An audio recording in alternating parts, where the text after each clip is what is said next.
시편에서는 찬양 예배죠. 그 다음에 또 뭐라고 할 수 있을까요? 회중 예배, 공동체 예배, 또 개인 예배. 특별히 찬양 예배가 많이 강조되었던 것을 보게 되어집니다. 예배자들이 각자 삶에 처한 고통과 아픔 속에서 그 아픔을 깨트리고 할렐루야를 외치며 승리하는. 그래서 시편은 결국 시편 1편에서는 복 있는 사람에 대한 질문으로 시작해서 누가 복 있는 사람인가, 150편 마지막에 할렐루야를 외치는 자다. 그래서 복 있는 사람, 행복한 사람은 예배자다라는 것을 우리가 정리했었고요. 이제 오늘부터 잠언으로 들어가는데, 잠언은 시편에서 찬양 예배를 주로 강조했다면 잠언에서는 삶의 예배를 많이 강조하죠. 삶의 예배. 그래서 우리가 일상 속에서 회중 예배 또 찬양 예배뿐만 아니라 저와 여러분의 일상의 삶 속에서 일상에서 누리는 하나님의 나라에 대한 이야기가 잠언이 되겠습니다. 그래서 여러분도 그러신 분들 계실 건데, 잠언이 몇 장까지 있죠? 1장부터 31장까지 있다 보니까 저는 한때 그런 적이 있었어요. 지혜로워져야지 하고 하루에 한 장씩 읽었던 시간들이 있었습니다. 자, 여러분 중에도 일단 시도해 보신 분, 하신 분, 그렇죠? 벌써 뭐 여러 사람들이 다 그래서 한참 저도 하루에 무조건 그 날에 맞춰서 이렇게 읽다 보니까 가끔 빵꾸 나는 장이 생겨요. 몇 장이 빵꾸 나죠? 31장이 빵꾸 나죠. 30일까지 있는 달도 있으니까. 그러나 어쨌든 잠언을 계속 그렇게 읽어 나가다가 이제 그 시즌이 바뀌어지니까 이제 제가 요한계시록도 좋아하니까 요한계시록 하루에 1독씩 계속 하면서 병행하려니까 어려운 거야. 그래서 시즌의 변화에 따라 그렇게 되어지기도 하는데 참 좋은 것 같아요. 31장까지 하나님 딱 세팅을 해주셔서 하루에 한 장씩 묵상하고 이렇게 기도한다라는 것은 그 의미가 있을 것 같아요. 특별히 저희가 이제 하나님 목예배를 통해서 이제 잠언의 말씀 나누다 보면 여러분 이제 특별히 잠언을 나누는 동안에 많이 묵상하시고 또 잠언 말씀으로 기도하시면 참 좋겠다는 생각을 합니다. 여러분, 잠언의 핵심 주제가 무엇일까요? 잠언하면 뭐가 떠오르십니까? 맞습니다. 잠언하면 아마 대부분의 사람들이 잠언하면 떠올리는 단어는 지혜일 거예요. 그렇죠. 그러면 그 지혜를 얻기 위해서는 어떻게 해야 하는가가 사실은 또 이제 중요한 부분이에요. 잠언에서 핵심 주제 중 하나가 지혜이겠지만 사실은 그거보다 지혜인데 그 지혜를 어떻게 사용하느냐는 매우 중요해요. 왜냐하면 온 인류 가운데 하나님께서 가장 탁월한 지혜를 부어주셨던 사람이 누구죠, 여러분? 솔로몬이잖아요.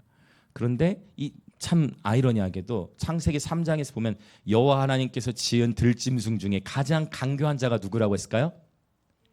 하나님, 뱀이라고 했어요. 근데 거기서 쓰인 강교하다는 단어랑 원래 지혜라는 단어랑 사실은 같은 단어를 통해서 표현된다라는 거예요. 그러면 어떤 차이가 있느냐?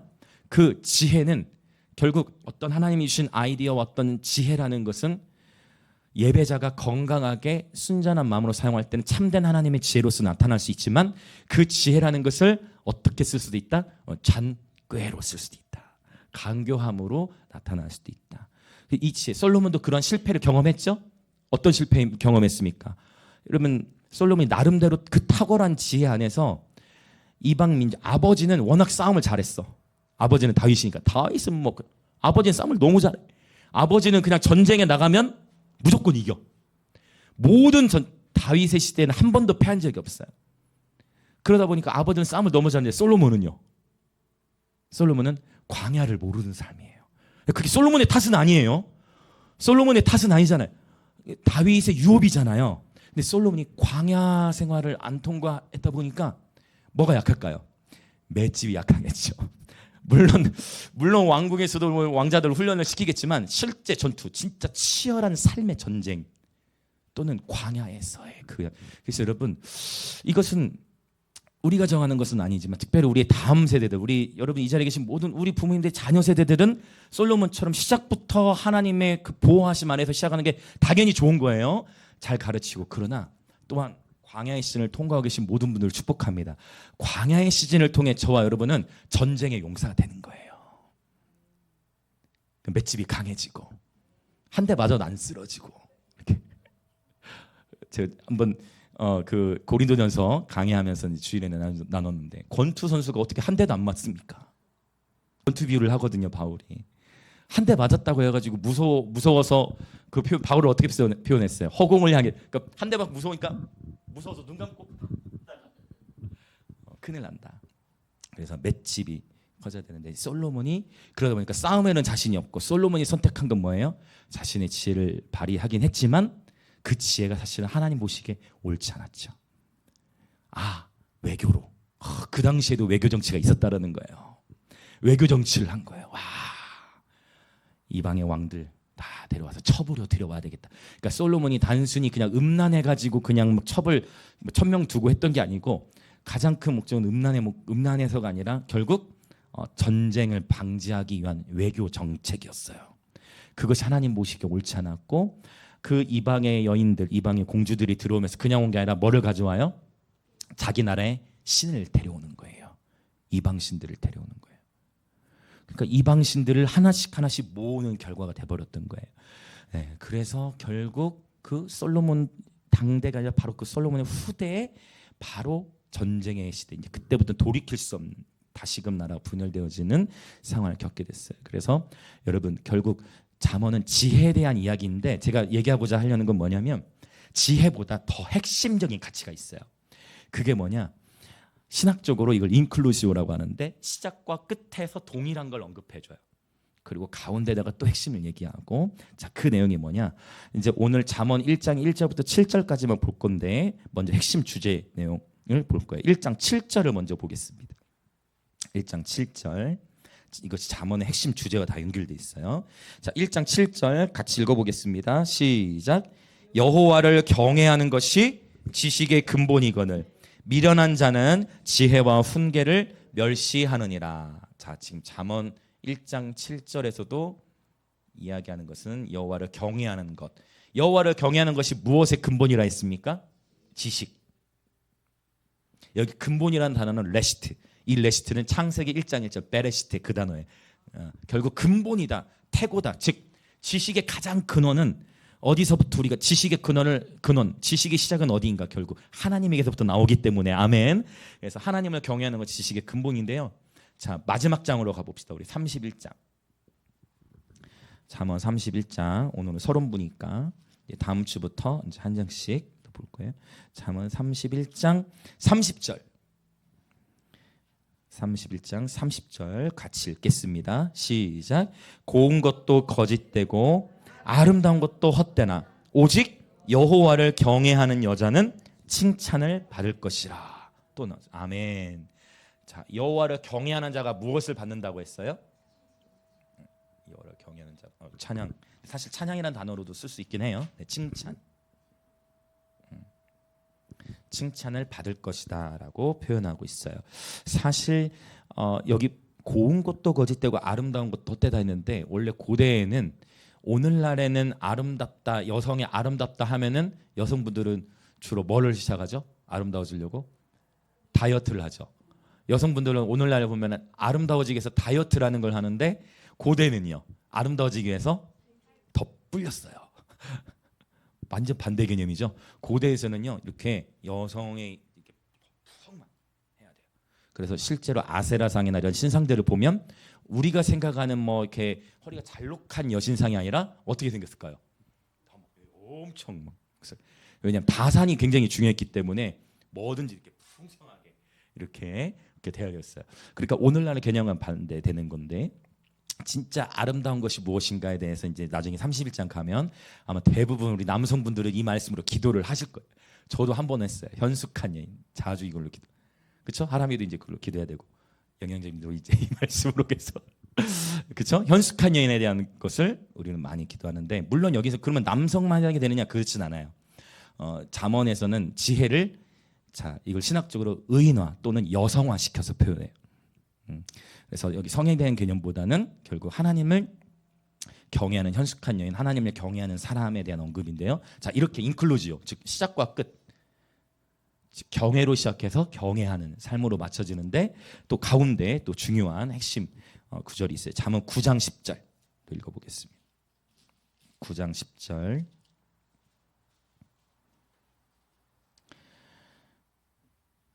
자, 사실 9장만이 아니라 잠언 중간중간에 이런 표현이 계속 반복돼요. 9장 10절 읽겠습니다. 시작. 여호와를 경외하는 것이 지혜의 근본이요 거룩하신 자를 아는 것이 명철이니라. 아멘. 자, 이제 어떤 이야기 하려고 하는지 아시겠죠? 결국 자, 1장에서는 여호와를 경외하는 것이 지식의 근본인데 9장에서는 무엇의 근본이에요? 지혜의 근본. 지혜는 지식을 활용할 수 있는 능력이죠. 그러나 지혜는 또한 지식을 활용할 수 있는 능력인과 동시에 지식이 없어도 때로는 하나님께서 그 순간에 필요한 지혜를 열어주실 때가 있고, 그렇죠. 그래서 지식도 물론 지식도 중요해요. 하나님을 아는 지식에서 자라가는 저와 여러분 되시길 축복합니다. 다니엘서에서는 자기의 하나님을 아는 백성은 강하여 용맹을 떨치리라 라고 말씀했어요. 자, 그렇게 하나님 아는 지식, 그 다음에 지혜, 이 모든 것이 바로 하나님을 경외하는 삶에서부터 나오기 때문에 결국 잠언의 핵심 주제를 표현하자면 시작과 끝 중간에서 계속 언급하는 것처럼 잠언의 핵심 주제는 바로 하나님을 경외하는 삶. 이것이 잠언의 핵심 주제예요. 자, 주변에 계신 분들 인사합시다. 하나님을 경외하는 예배자 됩시다. 아멘. 자, 이것이 핵심 주제다라는 것을 정리하고 이제 잠언 1장 1절부터 들어가도록 하겠습니다. 자, 1장 1절부터 보겠습니다. 자, 1장 1절 같이 시작. 다윗의 아들 이스라엘의 왕 솔로몬의 잠언이라 라고 했어요. 잠언에 나오는 첫 단어는 미실레라는 단어를 쓰는데 이 미실레는 마샬이라는 단어의 복수 형태. 마샬이 바로 잠언이라는 뜻인데 영어로는 proverbs. 그래서 격언이라는 의미가 있어요. 물론 수수께끼 또는 속담 이런 의미로도 표현이 되는데 실제 잠언 읽다 보면 수수께끼 같은 말씀들이 막 등장을 하죠. 네. 그러나 핵심적인 가치는 이제 격언이다. 잠언은 격언으로 번역을 할 수 있고 그 격언들, 그 삶의 지침들, 지혜의 말, 지식의 말들을 통해 결국 뭐 하는 삶을 살기 위함이다. 하나님을 경외하는 삶을 살도록 하기 위함이다라는 것입니다. 자, 분명히 솔로몬의 잠언이라고 표현을 하는데요. 1장부터 31장까지 다 솔로몬이 쓴 것이 아니고 중간중간에 다른 저자들이 나와요. 아굴이라는 사람도 나오고 르무엘 왕이라는 사람도 나오고 그 다음에 이건 좀 흥미로운데 히스기야 왕의 신하들도 일부 이 잠언을 편집했어요. 히스기야 왕의 신하들도 같이 솔로몬 기록에 참여했다. 그러나 솔로몬의 잠언이라고 충분히 말할 수 있는 것은 뭐냐면 결국 가장 많이 분량, 솔로몬이 기록한 분량이 가장 압도적으로 많고, 그러니까 이런 거 일종의 우리가 시편도 저자가 여러 명이 있지만 우리 살펴봤죠. 그러나 시편 하면 기본적으로 누가 떠오르겠어요? 다윗이 떠오르듯이 잠언하면 우리는 이제 솔로몬을 떠올려요. 또 솔로몬이 기록한 성경이 또 뭐가 있을까요? 전도서, 그 다음에 아가서. 그래서 아가서, 전도서, 아가서, 잠언이 있는데 이제 학자들이 연구해봤을 때 여러분 솔로몬이 아가서를 언제 썼을 것 같습니까? 언제 썼을까요? 아가서를. 자, 신혼 초에 썼을까요? 아니면 인생 말년에 썼을까요? 물론 인생 말년까지 여러분 신혼을 누리시길 축복합니다. 저는 평생 그렇게 할 겁니다. 그러나 어쨌든 아가서는 신혼 초겠죠. 그렇죠. 그래서 더 친밀한 그런 고백들을 표현을 했고, 그리고 나서 한참 왕으로서 의정 활동을 할 때 잠언을 기록하고 인생의 말년에 내가 다 경험해 봤는데 약간 이건 불공평해. 우리는 다 경험하지 못한 게 있는데 내가 그럴 수 있잖아요. 다 경험해 봤다 내가. 다 경험해 봤는데 모든 것이 헛되고 지는 다 경험해 봤으면서 그렇게. 우리들 다 경험을 해보고 헛되다고 변하면 좀 그렇게 생각할 수 있겠지만 지혜라는 거예요. 지혜. 삶의 지혜. 고난을 우리 삶이 엉뚱한 대로 빠져서 더 광야 생활 뺑뺑이 하는 것이 아니라 올바른 대로 서 있도록 엉뚱한 것이 이탈하지 않도록 주는 지혜의 말씀이라는 거예요. 그래서 헛되고 헛되니 결국 사람의 본분은 또 똑같은 얘기를 해요. 와, 기가 막히죠. 사람의 본분은 결국은 여호와를 경외하는 것이다를 얘기하는 거예요. 경외. 하나님 오늘 이제 경외에 대한 이야기로 마지막에 이제 맞춰지게 될 건데, 그래서 하나님을 경외하는 솔로몬이 이렇게 잠언, 아가서, 그 다음에 전도서를 기록했어요. 자, 이 말씀 한번 읽으면 좋을 것 같은데 본문을 접어 놓으시고 우리 열왕기상 4장으로 한번 가보겠습니다. 열왕기상 4장.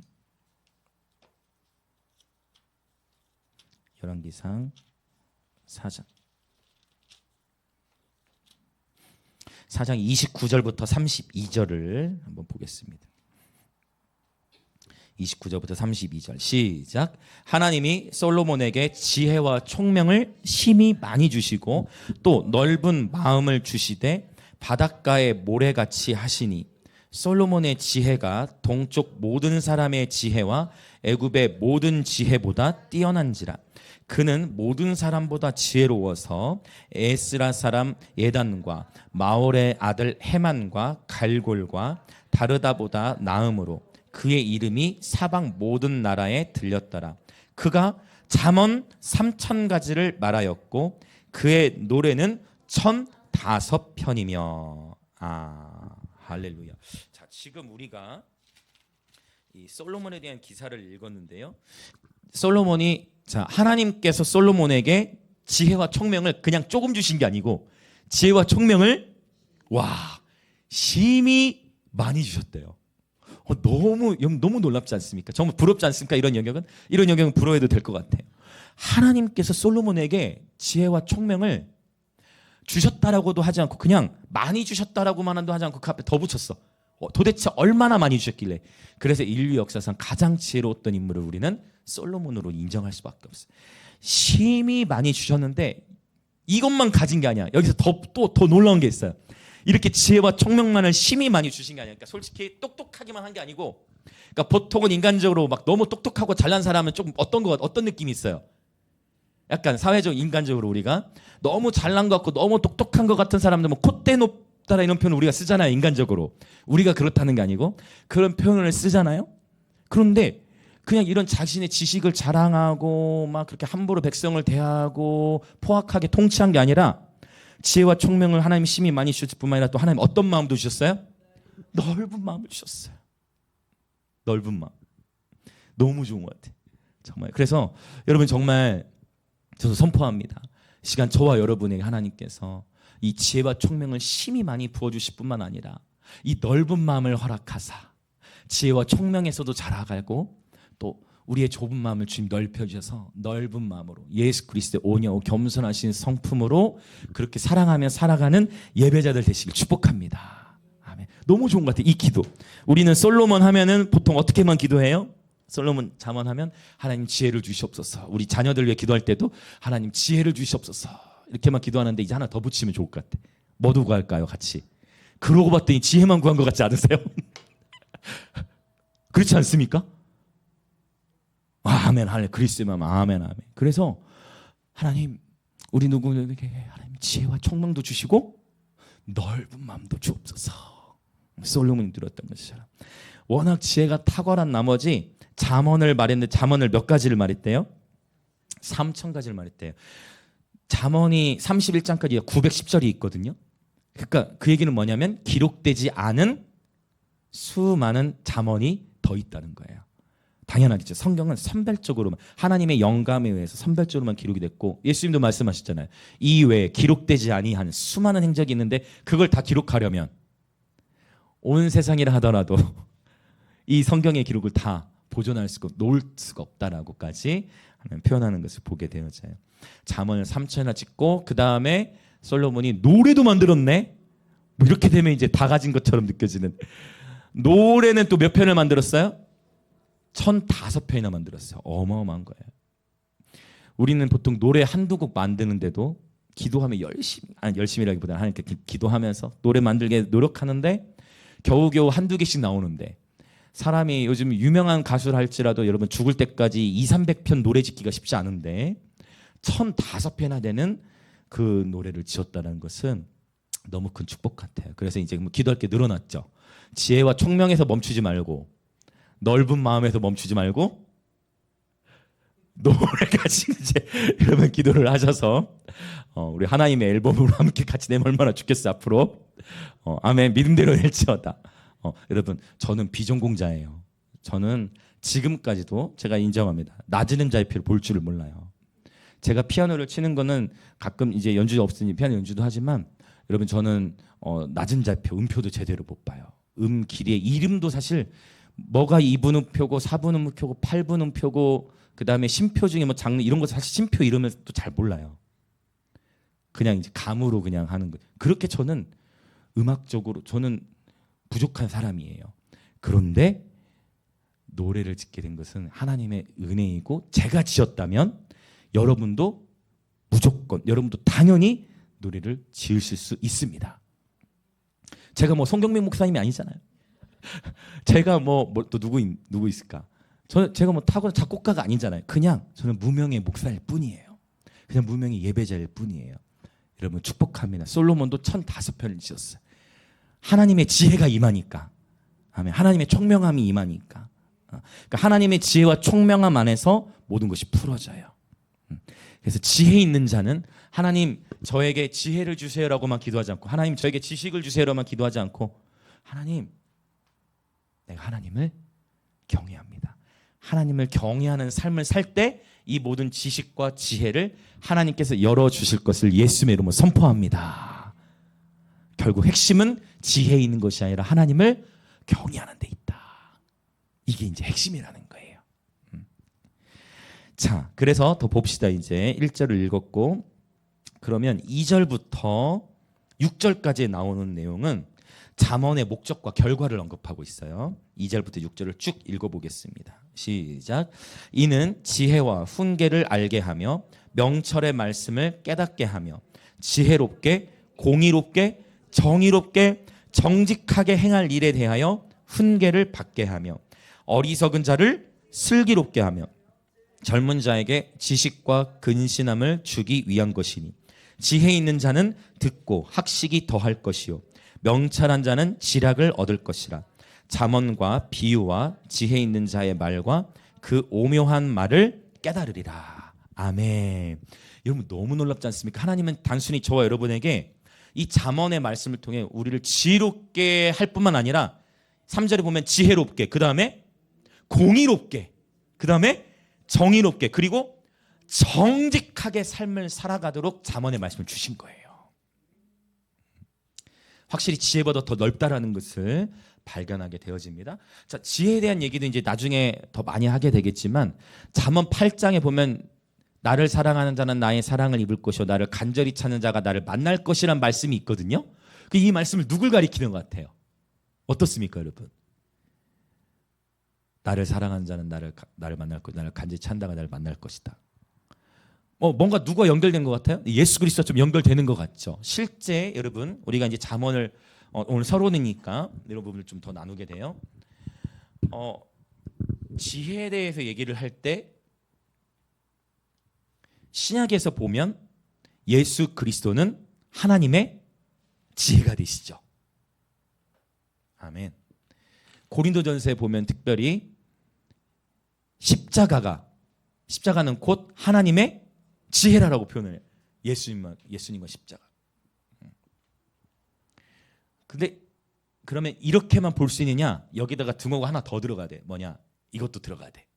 왜냐? 그러니까 예수님은 하나님의 지혜이시고 그분이 지혜이시지만 또한 예수님 안에 골로새 3장이죠. 그분 안에 지혜와 지식의 모든 보화가 담겨져 있다. 그래서 때때로 잠언에서의 지혜가 예수님을 예표하기도 하지만 예표하는 것이 본질은 아니에요. 즉 뭐냐? 예수님은 하나님의 지혜이시지만 지혜보다 크신 분이십니다. 이렇게 정리를 하면 될 것 같아요. 그래서 잠언 8장에서는 실제로 지혜를 의인화해서 표현하고 보통 이런 기도 들어보셨을 거예요. 나를 사랑한 자들이 나를 만날 것이요 나를 간절히 찾는 자가 나를 만날 것이다라는 표현을 있습니다. 우리 예수님을 간절히 찾읍시다 이런 기도 들어보신 적 있을 거예요. 네, 아마 다 들어보셨을 거예요. 그래서 의인화한 표현이에요. 사실 원문맥에서는 지혜를 더 가리키는 거고. 자, 그래서 하나님의 이 지혜, 이 하나님을 경외하는 자에게 하나님은 지혜롭게 하고 또 공의롭게 하고 정의롭게 하고 정직하게 삶을 살아가도록 우리에게 잠언의 말씀을 주셨는데 4절에 보니까 어리석은 자를 어떻게 해요? 이 잠언이 슬기롭게 합니다. 할렐루야. 젊은 자에게는 지식을 주고 근신함, 깨어있게 한다는 거예요. 잠언의 말씀이 우리를 깨어있도록 우리의 삶이 깨어있게 합니다. 할렐루야. 그래서 여러분 잠언을 특별히 이제 잠언 나누는 동안 많이 묵상해 보시길 축복합니다. 자, 지혜 있는 자는, 그래서 이렇게 하나님의 지혜가 부어지니까 지혜 있는 자는 듣고서 이 잠언의 말씀을 듣고 이제 어떻게 된대요? 학식이 더해지게 된다. 명철한 자는요, 지략을 얻게 돼요. 놀랍죠. 우리 모두 또 저와 여러분의 삶의 정황에서 부족하고 지식이 부족하고 지혜롭지 못할 수도 있고, 그러나 이제 이 잠언, 오늘부터 시작되는 잠언의 말씀을 통해 하나님이 저와 여러분에게, 하나님을 경외하는 저와 여러분에게 지혜와 지식을 넘치도록 부어주실 것입니다. 자, 옆에 분들, 주변에 계신 분들에게 한번 축복합시다. 하나님께서 당신에게 지혜와 지식을 넘치도록 부어주실 것입니다. 아멘. 하나님께서 당신에게 또 합시다. 하나님께 당신에게 넓은 마음을 주실 것입니다. 아멘. 얼마나 좋습니까? 여러분, 서로 늘 축복해 주십시오. 제사장의 입술은 저주의 권세가 없어요. 제사장에게는 오직 축복의 권세만 있습니다. 늘 축복하는 예배자를 되십시다. 자, 이제 7절 이야기, 이제 경외에 대한 설명을 하고 오늘 기도를 하려고 해요. 다시 7절을 읽어봅시다. 오늘 서론의 절정이자 서론의 결론이에요. 1장 7절 시작. 여호와를 경외하는 것이 지식의 근본이거늘 미련한 자는 지혜와 훈계를 멸시하느니라. 아멘. 특별히 경외라는 단어, 여호와 경외, 여호와를 경외가 붙어 있죠. 여호와를 경외, 이게 이제 히브리어로는 이제 야레 아도나이, 야레 야훼 이렇게 이어지는데요. 이 여호와 경외라는 단어 두 개 붙어 있는 이런 형태가 구약 성경 전체에 30번 나타나는데, 물론 경외라는 단어는 더 수백 번 나타나지만 여호와 경외로 붙어 있는 경우 딱 30번 나타나는데 그 중에 14번이 잠언서에 있어요. 잠언은 특별히 여호와 경외하는 것을 매우 가르치고 있다라는 것을 알 수 있어요. 오늘 이제 이 얘기를 하고 마치려는, 경외가 그러면 무엇인가? 잠언의 서론. 하나님을 이제 경외하는 삶을 살아야 된다는 건 알겠고, 그럼 하나님을 경외하는 삶을 살아야 지식과 지혜가 부어지니까 경외해야 되겠는데, 도대체 그럼 하나님을 경외한다는 건 무엇인가? 여러분 어떻습니까? 하나님을 경외한다는 것이 무슨 의미일까요? 맞습니다. 하나님을 경외한다는 것은 단어적으로 보자면 하나님을 존경하고 하나님을 두려워하는 거예요. 그렇죠? 하나님을 존경하고 하나님을 두려워하는 것입니다. 그런데 이 경외라는 단어를 두려움의 기인에서도 시작될 수 있어요. 욥도 시작은 그렇게 했어요.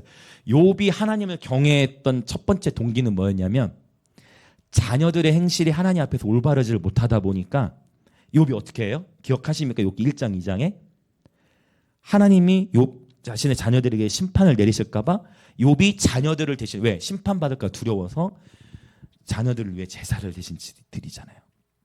근데 나중에 욥이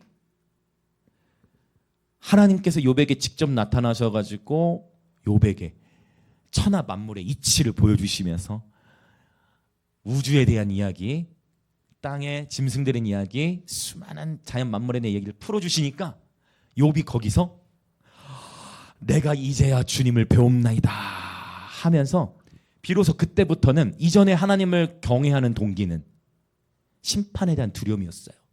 근데 욥이 하나님과 만남이 일어나고 나니까 그때부터 하나님을 경외하는 동기가 그분의 광대하심고 친밀함이 된 거예요. 여러분, 제가 오늘 여러분께 도전하고 싶은 영역, 이제 잠언을 시작하면서 하나님 경외하는 걸 좀 두려워하는 거 맞아요. 존경하면서 두려워하는 거 맞아요. 그러나 그 하나님을 향한 경외감이 심판에 대한 두려움에 의해서 하나님을 경외하는 게 아니라 그분을 사랑하기에, 그분과의 친밀함으로 인해 친밀함이 동기가 되어 경외하는 예배가 되시길 축복합니다. 다시, 두려움이 동기가 아니라 친밀함이 동기가 되어 하나님을 경외하는 예배자들 되시길 축복합니다. 할렐루야. 아멘. 자, 그러면 이제 누구 이야기를 하려고 하냐면, 경외라는 단어가 성경에서 처음 나온 본문이 있어요. 그게 어디냐면, 어디일까요, 여러분? 네, 창세기로 가야 돼요. 혜리 뭐 얘기하려고 했던 것 같은데? 어디일까요? 경외라는 단어가 처음 나온 본문이 바로 창세기 22장을 가야 됩니다. 자, 이제 가봅시다. 창세기 22장. 창세기 22장. 성경에서 처음 언급되는 단어들이 있을 때는 그 본문을 살펴보는 것이 그 단어의 의미를 이해하는 데 굉장히 큰 도움이 돼요. 자, 22장 본문은 아주 유명하죠. 여러분, 우리가 22장에 처음 등장하는 단어들이 몇 가지가 있어요. 여호와 이레도 사실 창세기 22장에 등장하고, 사랑이라는 단어, 그다음에 예배라는 단어, 이런 단어들, 그다음에 핵심적으로 오늘 나눌 거 경외라는 단어가 창세기 22장에 처음 등장한다라는 거예요. 그래서 22장은 신학적으로 아주 중요한 장이에요. 자, 그러면 이제 경외라는 것에서 우리가 이해를 해야 되는데, 그러면 창세기 22장의 주인공은 누구입니까? 아브라함, 이삭도 주인공 같죠. 제가 어디 이 말씀을 경외를 준비하면서 그동안에는 아브라함을 통해서 많이 은혜를 받지만 어디 이삭의 마음이 너무 감동해서 막 눈물이 나더라고요. 또 저 혼자 이제 부흥회하고 이삭을 생각하는데, 이삭을 통해 이삭이야말로 놀랍구나. 아브라함도 당연히 놀랍지만, 이제 창세기 22장을 간략하게 나누면 부엘세바의 21장에 부엘세바에 있다가, 자, 여러분, 이삭은요 아브라함이 오랫동안 기다렸던 하나님의 약속의 자녀예요.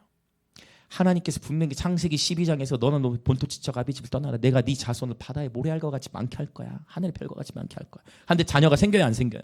안 생겨. 그러다 보니까 아브라함도 급해져. 왜? 나이는 자꾸 들어가고 내 나이가 지금 90이 다 돼가고 나이는 한참 그러니까 마음이 급해져. 그래가지고 첩을 들여다가 낳은 아이가 누구예요? 이스마엘이잖아요. 결국 그때 이스마엘을 낳음으로 인해서 아직도 이삭과 이스마엘의 전쟁이 끊이질 않는 거예요. 4,000년 동안 전쟁이 끊이질 않는 게 그때 그 실수 때문에. 그럼에도 하나님은 이스마엘을 축복하시죠. 그게 아버지의 마음이고요. 어쨌든 그렇게 실수하고 겨우겨우 100세 돼가지고 100살 돼가지고 내가 드디어 아들을 낳았다. 물론 이 정도까지는 아니었을까요? 오늘날의 100살, 그때 100살은 좀 더 이제 나았겠지만 언제 숨 넘어갈지 모르는 거예요.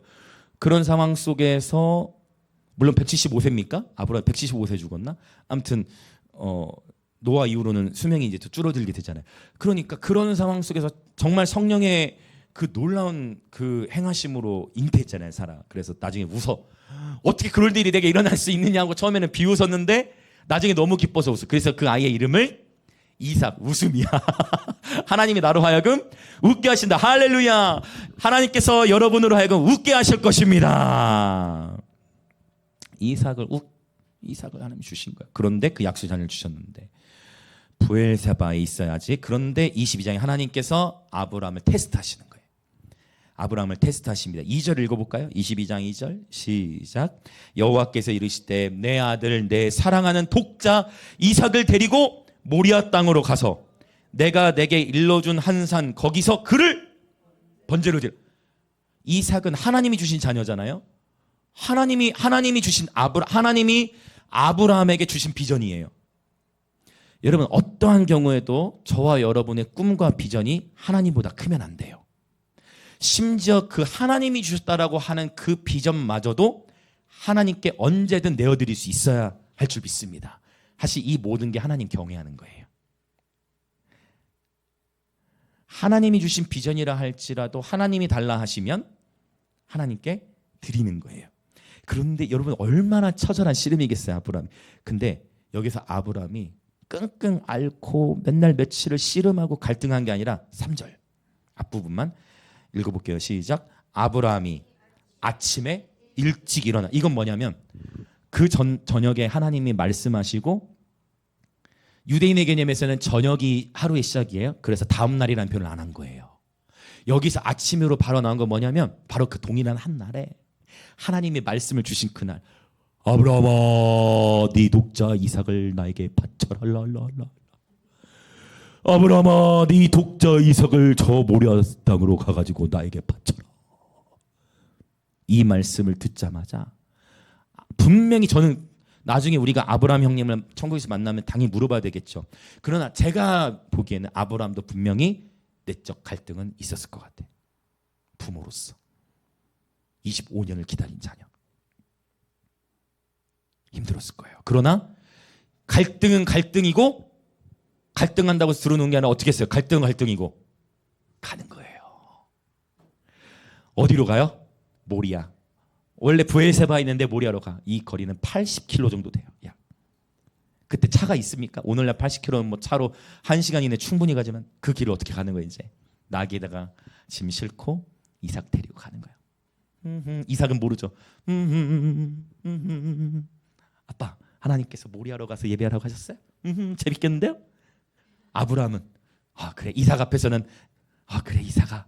그러나 이삭이 안 보고 싶대. 그 80km를 가는 그 여정이, 그게 바로 십자가의 여정이에요. 십자가 여정이. 실제 예수님께서, 이것도 예표하죠, 십자가를 지신 곳은 겟셋마네. 그 겟셋마네 동산이 어디에 있냐면 바로 감람산 안에, 그리고 그 감람산은 전체적으로 모리아 땅 경계 안에 있어요. 그걸 예표하는 거예요, 이삭이. 이건 이제 히브리서나 로마서에도 언급하고 있는 거예요. 그래서 가요. 갑니다. 도착했어요. 오랜 시간 걸려 도착했습니다. 자, 아빠. 일단 종들이 먼저, 종들 앞에서 아브라함이 너희는 이제 여기 있어. 내가 내 아들 5절 한번 봅시다. 예배라는 단어가 또 이렇게 등장해요. 22장 5절 시작. 이에 아브라함이 종들에게 이르되 너희는 나귀와 함께 여기서 기다리라. 내가 아이와 함께 저기 가서 예배하고 우리가 너희에게로 돌아오니라 하고. 뭐 하겠다는 거예요? 와, 이 표현이 여러분, 하나님께서 이삭, 자기 아들 이삭을 태워버리래요. 자기 아들 이삭을 죽이래요. 자기 아들 이삭을 번제로 드리래요. 근데 아브라함은 이 얘기를 지금 번제 드리러 간다, 자기 아들 하나님 바치러 가는데 이걸 뭐라고 표현했어요? 이걸 뭐라고 표현했을까요, 여러분? 예배라고 표현했어요. 예배는 단순히 음악이 아니에요. 예배는 무대에 서느냐 안 서느냐 그게 아니에요. 예배라는 음악이 있냐 없냐 그게 결정하는 게 아니고, 예배는 하나님께 드리는 거예요. 저와 여러분의 마음을 드리는 거예요. 저와 여러분의 시간을 드리는 거예요. 저와 여러분의 감정을 드리는 거예요. 여러분, 지금 우리가 건너뛰었지만 4절에 보면 제3일에, 이거 뭐야? 80km를 가는 길에 며칠 걸린 거예요? 자, 봅시다. 생각해 봅시다. 80km를 가는데 3일이다. 빨리 간 거예요? 느리게 간 거예요? 어떻게 생각하세요? 어떻습니까? 차 말고 보통 우리가 4km를 걷는데 얼마나 걸립니까? 1시간. 자, 어떻습니까? 저 한번 묵상을 해볼 필요가 있을 것 같아요. 3일이라는 시간이 걸렸는데, 저 같으면 인간적으로 그래 우리 아들 바치러 가는데 가기 전에 좀 맛있는 것도 더 많이 먹이고, 충분히 좀 이렇게 교제 좀 나누고, 충분히 조금 이렇게 고별 여행이라고 해야 될까? 고별 여행 같은 것도 좀 이렇게 하면서 갈 것 같은데, 인간적으로 보면 3일 만에 동달했다라는 거는 좀 견해가 다를 수는 있지만 어쨌든 나름대로 꾀를 부리지 않고 간 거예요. 도착해서 이제 예배하러 올라간다고 합니다. 번제나무를 준비합니다. 그 가운데에 8절, 번제할 어린 양, 하나님이 자기를 위한, 이삭이 묻는 거예요. 아빠, 우리 이제 도착했는데 양 어디 있어요? 양. 아빠, 양 재물 있어야죠. 근데 양이 안 보여. 그때 아브라함이 또 뭐라고 합니까? 8절, 22장 8절 읽겠습니다. 시작. 아브라함이 이르되 내 아들아, 번제할 어린 양은 하나님이 자기를 위하여 친히 준비하시리라 하고. 9절. 하나님이 그에게 일러주신 곳에 이른지라. 이에 아브라함이 그곳에 제단을 쌓고 나무를 버려놓고 그의 아들 이삭을 결박하여 제단 나무 위에 놓고. 충격이죠. 이삭을 결박해서, 당시 아브라함이 100세 이삭을 낳았는데 이때 이삭의 나이가 10대 중반 정도로 보이거든요. 10대 중반, 10대 중후반. 그러면은 굉장히 힘이 센 나이예요. 이제 슬슬 저희 하함이도 저보다 이제 힘이 점점 세가고, 12살인데도 저보다 힘이 점점 세가는 게 이제 느껴지는데, 15에서 20살 사이면 굉장히 힘이 세기 때문에 아브라함은 110세가 이미 넘었어. 이삭아 뭐라고 잘 안 들을 수도 있고 그러자 이삭이 마음만 먹으면, 이삭이 아빠가 지금 나를 지금 아빠가 뭐하고 있어요? 이삭 묻고 있잖아. 이삭이 마음만 먹으면 아빠를 묻지. 맞잖아요. 지금 아빠가 날 죽이려네. 아빠를 묻어야 되겠다. 나쁜 마음을 먹으면 그렇게 했을 거 아니에요. 그런데 이삭이 묶여졌는데 저는 여기서 아브라함과 이삭이 어떤 대화들을 나눴을까를 묵상해 봤어요. 아브라함이 자식을 묶을 때 이미 그러면 눈치를 챈 거 아니에요. 이삭도 알면서 가만히 있고 아브라함이 이삭을 묶으면서 이삭아 웃으면서 하진 않았을 거 아니에요. 이삭아 하나님께서 너를 바치라고 말씀하셨다. 이삭아 아들아 내 사랑하는 아들아 하나님이 너를 바치라고 말씀하셨다. 아들아 하나님께서 너를 바치라고 말씀하셨다. 하나님께서 너를 바치라고 말씀하셨다. 아들아 내가 너를 사랑하지만 하나님보다 너를 더 사랑할 수는 없다. 아들아 하나님께 너를 맡긴다 할 때 이삭이 충분히 대항하고 반역할 수도 있었는데 그때 이삭은 가만히 있었어요. 어떻게 했겠어요? 아버지 저 괜찮아요. 순전하게 순수하게 그대로 그 자리를 이삭도 힘들었을 텐데 아버지 괜찮아요. 아버지의 하나님은 저희 하나님이세요. 아버지의 하나님을 저는 신뢰해요. 아버지 저에게 그동안 가르쳐 주셨잖아요. 아버지 당시에 성경이 없었기 때문에 구전으로 많은 성경을 계속 이야기를 가르쳤을 거예요. 사실은 야곱도 아브라함에게 설교를 들었어요. 야곱이 15살 그무력 됐을 때까지도 장마에 같이 살았기 때문에 그것도 흥미롭죠. 아브라함은 그동안 이삭이 잘 배운 거예요. 그러면서 이삭이 아버지 하나님 온전히 신뢰하는 마음으로 아버지 하나님이 자기 하나님인 것을 인정하면서 이 십자가의 여정을 가게 되어집니다. 그래서 아브라함의 믿음과 순종도 대단하지만 이 이삭의 순종도 대단한 것 같아요. 너무나 아름다운, 사실 인간적으로는 아름답지 않지만 너무나 놀라운 본문. 아브라함이 정말 이삭에게 신앙의 유산을 제대로 물려줬다는 것을 볼 수 있게 되어져. 이건 절대 쉬운 게 아니에요. 그래서 오늘 저와 여러분이 이제 기도할 때 앞으로 이 본문을 보실 때마다 저와 여러분의 자녀들이 순종의 자녀들로 세워지시길 축복합니다. 어쩌면 우리 평생에 이 기도를 하면서 이제 우리 청년분들도 자녀들을 낳고 세워갈 건데 하나님 그러려면 어떻게 될까요? 누가 먼저 본을 보여야 돼요? 결국은 자문은 그 얘기를 하죠. 결국 끝까지 하나님을 신뢰하는 삶의 여정. 우리가 고난 가운데서 하나님 예배하는 것을 우리 자녀들에게 보여줘야 돼요. 계속 모델링을 해주어야만 하는 것입니다. 그렇게 아브라함이 이삭을 묻고 제가 봤을 때 아브라함과 이삭 같이 울었을 것 같아. 펑펑. 아들아 내 사랑하는 아들아 그런 하나님이 말씀하셨으니 너를 하나님께 내어드린다. 우리 나중에 저 천국에서 만나자라고 하면서 이삭도 아버지 하나님은 저희 하나님이세요. 신뢰합니다. 하고 결박해 놓고 손을 내밀어 10절 칼을 잡고 아들을 잡으려 합니다. 이때 11절 칼을 잡고 드디어 아들을 치려 할 때 11절 시작. 여호와의 사자가 하늘에서부터 그를 불러 이르시되 아브라함아 아브라함아 하시는지라. 아브라함이 이르되 내가 여기 있나이다 하매. 12절 이제 12절의 핵심이겠죠. 12절 읽고 우리 이제 기도할 준비를 할게요. 12절 같이 읽겠습니다. 시작. 사자가 이르시되 그 아이에게 내 손을 대지 말라.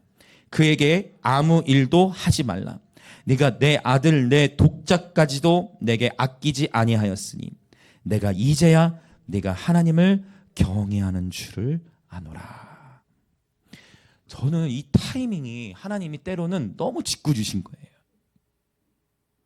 아니 아브라함이 순종하려고 모리아 땅으로 가고 있는 여정만 보고도 아브라함아 네가 이제 내 말에 순종해서 그렇게 하려고 하는 거 보니까 됐다 할 수도 있는데 아니야. 하나님 너무 짓궂으신 것 같아요. 어쩌면 여러분 우리 인생도 똑같은 것 같아요. 하나님 너무 짓궂으신. 하나님 나빠요라고 하긴 조금 그래도 신성 모독할 수는 없고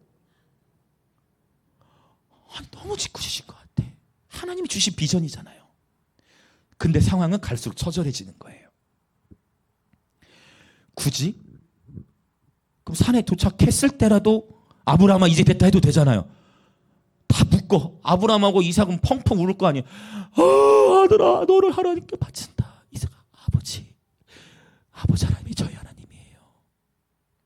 그때까지도 아브라함을 멈춰나지 않고 굳이 칼을 빼들고 그럼 여기서 이삭이 신앙인으로 준비되어 있지 않으면 이삭은 누구에게 상처받는 거예요? 아빠에게 상처받는 거예요. 하나님이 행하신, 잘 들어보세요. 이거 중요한 포인트. 하나님이 행하시는 일을 가지고 상처받았다는 사람이 너무 많아요. 귀 있는 자는 성령이 교회들이 하신 말씀을 들을지어다.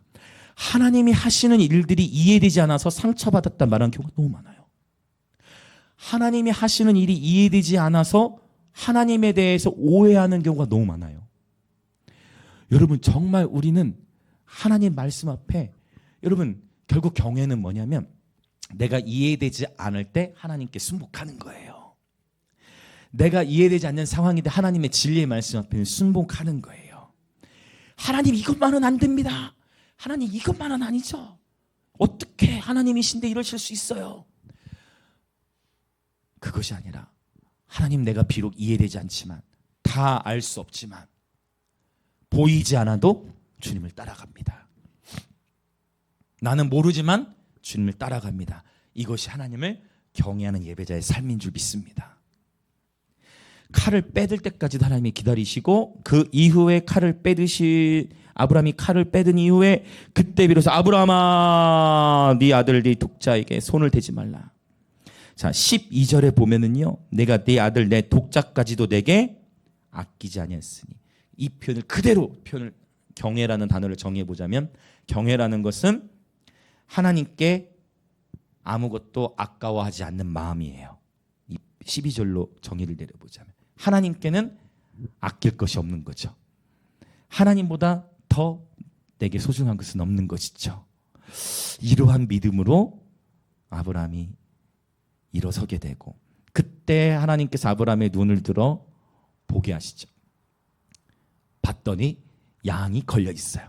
그래서 그 양으로 하나님께 드리고, 그때 여호와의 산에서 친히 하나님이 준비하시리라. 여호와 이레라는 말씀이 계시됩니다. 단순히 여호와 이레는 하나님은 우리의 재정의 공급자고 우리를 채우시는 분, 여러분 이것도 맞는 의미지만, 단순히 여호와 이레는 나를 공급하시고 뭐 재정적으로 채워주시는 차원을 넘어서는 거예요. 진정한 여호와 이레의 계시를 경험하기 위해서는 하나님을 경외하는 삶이 필요한 것입니다. 이제 우리 함께 기도하겠습니다.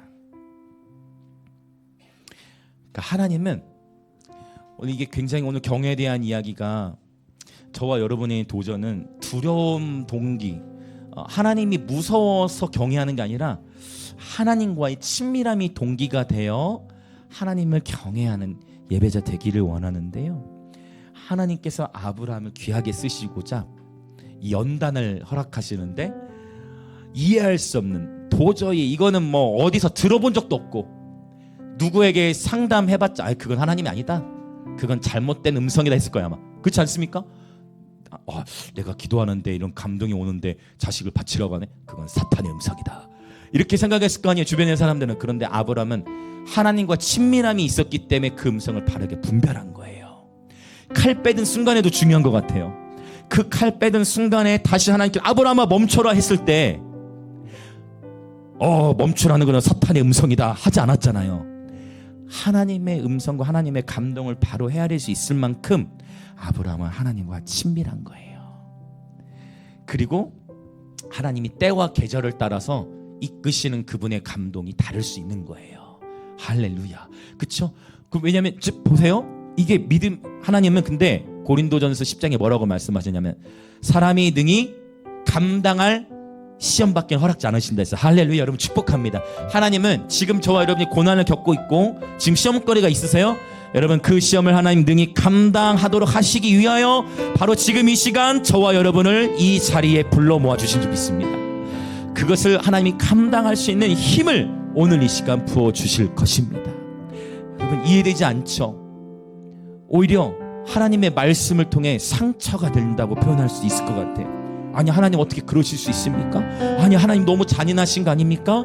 그러나 하나님께는 아까워하지 않고, 이 아브라함이 그냥 순종하는 척만 한 것이 아니라 진짜 순종. 하나님은 오늘 저와 여러분의 삶에서 진짜 순종을 원하세요. 진짜 순종.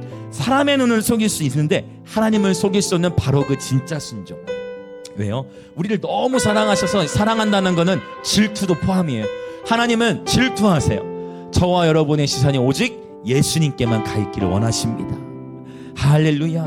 자, 이 시간 우리 이제 기도할 겁니다. 오늘부터 잠언 말씀이 시작됩니다. 하나님, 이 잠언 말씀을 통해 우리 또한 하나님을 진정으로 경외하는 예배자의 삶이 되게 하여 주시옵소서.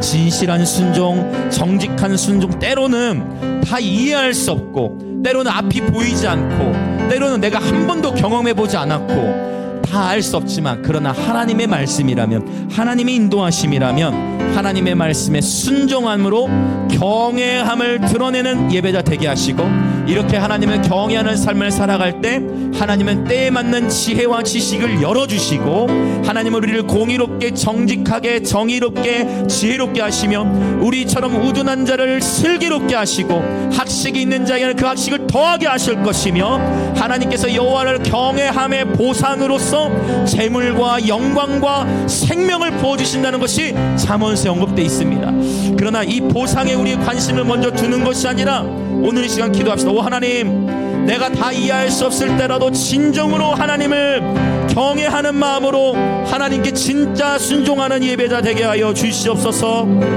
그리하여 하나님의 지혜와 총명과 넓은 마음을 누리는 예배자 되게 하여 주시옵소서. 오늘 아브라함이 통과해야 했던, 하나님께서 주셨던 비전마저도 내어드려야 했던 그 아브라함이 통과해야 했던 이 시험, 하나님, 우리의 삶을 이 시간 주님께 드리오니, 우리의 삶에 주님이 말씀하시면 그 말씀하심 앞에 기쁨으로 순종하며 다 이해할 수 없어도 온전한 순종으로 나아가는 그러한 하나님을 경외하는 예배자 되게 하여 주옵소서. 주님, 우리는 약해서 순종이 되어지지 않습니다. 그러니 이 시간 순종할 수 있는 힘을 주옵소서. 순종이 되어질 수 있는 은혜 위에 은혜를 허락하여 주옵소서. 그렇게 주여 한번 외치며 같이 기도합시다. 주여,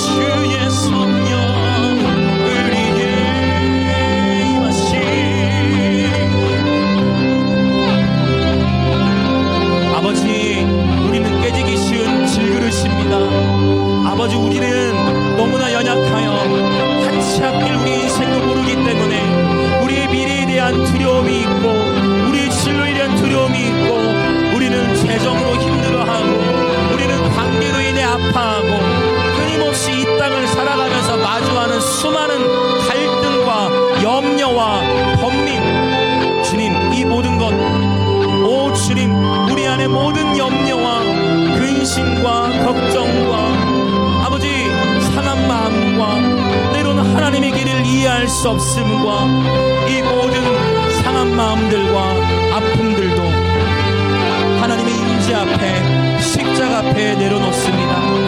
오 하나님, 이제 잠언의 세계로 우리를 인도해 주셨는데, 이 잠언의 세계를 통하여 하나님 아버지의 마음을 부요하게 누리게 하시며, 우리를 정직하게 인도하실 하나님, 우리를 지혜롭게 인도하실 하나님, 우리를 슬기롭게 인도하실 하나님, 연약하고 부족하고 실수투성이지만 하나님의 사랑이 우리와 함께 하시니 주님의 넘치는 사랑으로 우리를 붙드시고 우리를 새롭게 하시며, 오 주님 축복하여 주시옵소서. 아버지, 아브라함이 하나님과 누렸던 친밀함 안에서 아브라함은 하나님이 주셨던 자신의 자녀, 하나님이 주신 자녀마저도 하나님께 내어드리며, 오 주님, 하나님만이 내 삶의 주님이심을 고백하면서 하나님의 말씀 앞에는 내 모든 삶을 내어드리는 아버지 순종의 예배, 이것이 곧 하나님을 경외하는 것임을, 아버지, 우리는 믿음이 연약하여 아버지 이 순종의 걸음이 되어지지 않을 때, 그러나 바로 그때 성령이여 우리의 연약함을 도와주시고, 성령이여 우리에게 찾아오셔서 우리의 연약함을 붙드시고 순종할 수 있는 힘과 은혜 위에 은혜를 허락하여 주시옵소서. 그리하여 우리를 위해 예비하신 하늘의 지혜와 총명, 우리를 위해 예비하신 넓은 마음, 우리를 위해 예비하신 주님과의 그 동행의 삶과 동역의 삶으로 중에서도 하나님을 의지하며 살아가는 예배자 되게 하시고 오직 하나님만을 의지하는 예배자 되게 하시며 이 시간 우리의 감정도 주님 손에 올려드리고 우리의 연약한 육체도 주님 손에 올려드리고 우리의 연약한 의지도 주님 손에 올려드리며 오직 주님만을 따라갑니다. 성령여 새롭게 하여 주시옵소서.